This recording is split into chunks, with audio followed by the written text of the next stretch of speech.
Hi viewers, welcome to just cook. Mutton biryani எப்படி பண்ணுறதுன்னு பார்க்கலாம். ஒரு பாத்திரத்தில் ஒரு 4 ஸ்பூன் எண்ணெய் சேர்த்துக்கலாம். ஒரு குழிக்கரண்டியாக நல்ல பெரிய ஸ்பூனாகவே இருக்கட்டும், எண்ணெய் சேர்த்துக்கலாம். எண்ணெய் சூடானதும் அதில் பட்டை, கிராம்பு, ஏலக்காய், சோம்பு, பிரியாணி இலை இது எல்லாத்தையும் சேர்த்து நல்லா சூடு பண்ணிக்கலாம். இது நல்லா கொஞ்சம் பொரிஞ்சதும் அந்த மசாலா பொருட்கள்லாம் வாசனை வந்ததும் அதில் ஒரு பெரிய ஸ்பூன் அளவுக்கு இஞ்சி பூண்டு விழுது சேர்த்துக்கலாம். இந்த இஞ்சி பூண்டு விழுதோட பச்சை வாசனை நல்லா போயிடணும். அதுக்காக இது அடி பிடிக்குன்றதுனால நல்லா கிளறி விட்டுக்கிட்டே இருங்க. அப்போ தான் கொஞ்சம் அடி பிடிக்காமல் இருக்கும்.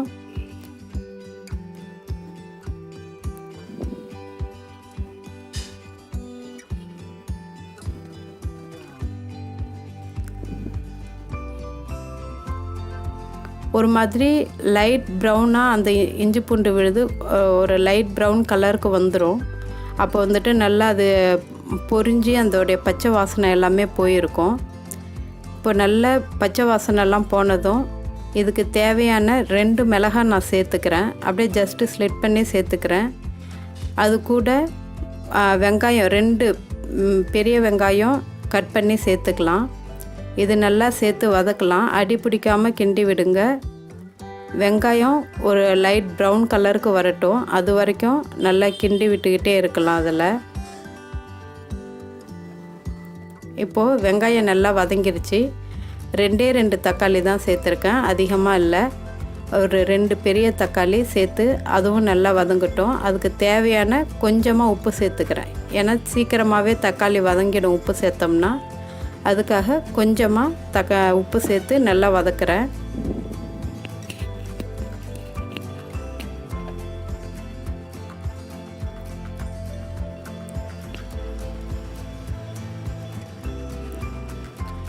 இதில் 1/4 டீஸ்பூன் மஞ்சள் தூள், 1 டீஸ்பூன் மிளகாய் தூள், வெறும் ரெட் சில்லி பவுடர், ஒரு 1/2 டீஸ்பூன் கரம் மசாலா சேர்க்கலாம்.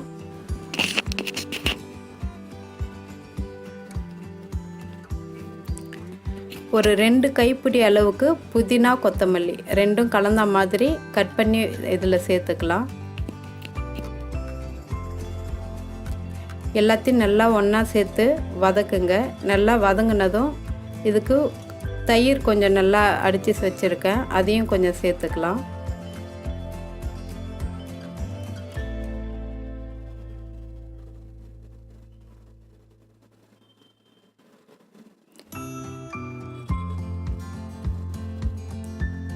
இதில் நான் ஒரு 400 கிராம் அளவுக்கு மட்டன் சேர்க்குறேன். இது வாஷ் பண்ணி அப்படியே ஃப்ரெஷ்ஷாக மட்டனை சேர்க்குறோம். இது ஆல்ரெடி நான் வேக வச்சு எடுக்கலை, ஃப்ரெஷ்ஷாகவே தான் சேர்த்துருக்கோம். நல்லா கலந்து விட்டுட்டு இது அப்படியே கொஞ்சம் நேரம் வெறுமனே மூடி போட்டு நல்லா வேக விட போகிறோம். இதை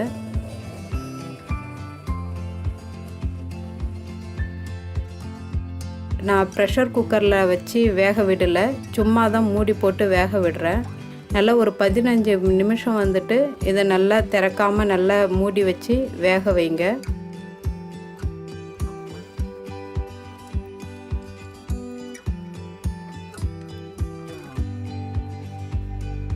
இப்போது இன்னும் கொஞ்சம் நேரம் வேக விடுறேன்.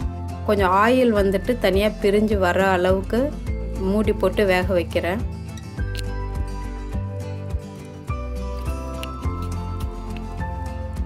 இப்போது கறியெல்லாம் நல்லா வெந்து நல்லா மசாலாலாம் அதில் ஏறி நல்லா வெந்து வந்துருச்சு. இதில் 2 டம்ளர், 1 டம்ளர் அரிசிக்கு 2 டம்ளர் தண்ணி சேர்க்குறோம். நான் இந்த டம்ளரால் ஒரு 2.5 டம்ளர் அரிசி எடுத்திருக்கேன்.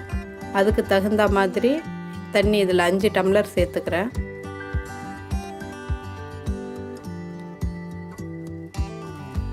அந்த ஓரத்தில் இருக்கிற மசாலாலாம் நல்லா இது பண்ணி அது கூட நல்லா கலந்துருங்க.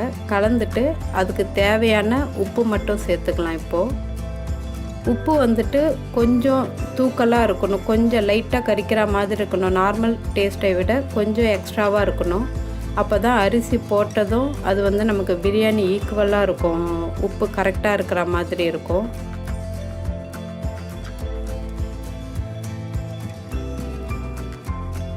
இப்போ இப்போ இது நல்லா கொதிச்சிருச்சு. இது கொதித்து வந்ததும் ஊற வச்சிருக்கிற பாஸ்மதி அரிசி வந்துட்டு சேர்த்துக்கலாம். இதில்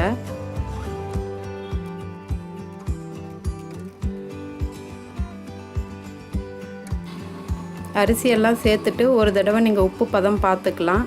லைட்டாக தூக்கலாக இருந்தால் அரிசி வெந்து வந்ததுமே பிரியாணிக்கு வந்து அது கரெக்டாக டேஸ்ட்டு கரெக்டாக இருக்கும். சப்போஸ் பத்தலைன்னா கொஞ்சம் அந்த சாதம் ட்ரை ஆகிற டைமில் கொஞ்சம் தண்ணிலாம் வற்றி போகிற டைமில் கொஞ்சம் போட்டு செக் பண்ணிக்கோங்க.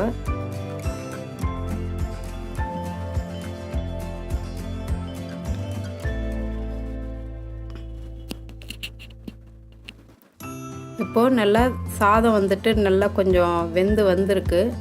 தண்ணியும் கொஞ்சம் அதிகமாக ட்ரை ஆகிடுச்சு. இந்த டைமில் வந்துட்டு உப்பு கரெக்டாக எல்லாமே பார்த்து செக் பண்ணிக்கோங்க. இதுக்கும் பிறகு உப்பு போட வேண்டாம். அங்கங்கே திட்டாக நிற்க ஆரம்பிச்சிடும் உப்பு. இப்போ வந்துட்டு உங்களுக்கு எல்லாமே சாதமும் தண்ணியும் அப்படியே ஈக்குவலாக வந்துருச்சு. அந்த தண்ணி இல்லாமல் வற்றி போயிடுச்சு. அந்த டைமில் என்ன பண்ணலாம் அப்படின்னா ஒரு மூடி எடுத்து மூடிடுங்க. இப்போவும் நான் வந்துட்டு ப்ரெஷர் குக்கரில் வைக்கல. சாதம் வந்துட்டு குழஞ்சி போயிடும் ஒன்றோடு ஒன்று ஒட்டிக்கிட்டு அப்படின்றதுனால ஜஸ்ட்டு மூடிட்டு வெயிட்டை போட்டு அப்படியே சிம்மரில் தான் வைக்க போகிறேன். நான் ஹையில் வச்சா தான் அது விசில் வந்துடும். அதனால் சிம்மில் வச்சு ஒரு 10 மினிட்ஸ் அப்படியே மூடி போட்டு வச்சுருங்க வெயிட் போட்டு. இப்போ அப்படியே ஸ்டீம் எடுத்துட்டு திறந்தோம்னா சாதம் வந்துட்டு நல்லா உதிரியாக நல்லா வெந்து வந்திருக்கு.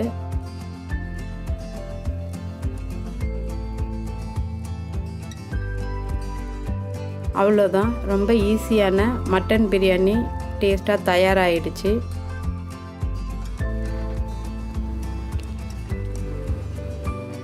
இந்த பிரியாணி உங்கள் வீட்லேயும் செஞ்சு பாருங்கள், டேஸ்ட் பண்ணி பாருங்கள். பிடிச்சிருந்தால் லைக் பண்ணுங்கள், ஷேர் பண்ணுங்கள், கமெண்ட் பண்ணுங்கள். தேங்க்யூ ஃபார் வாட்சிங்.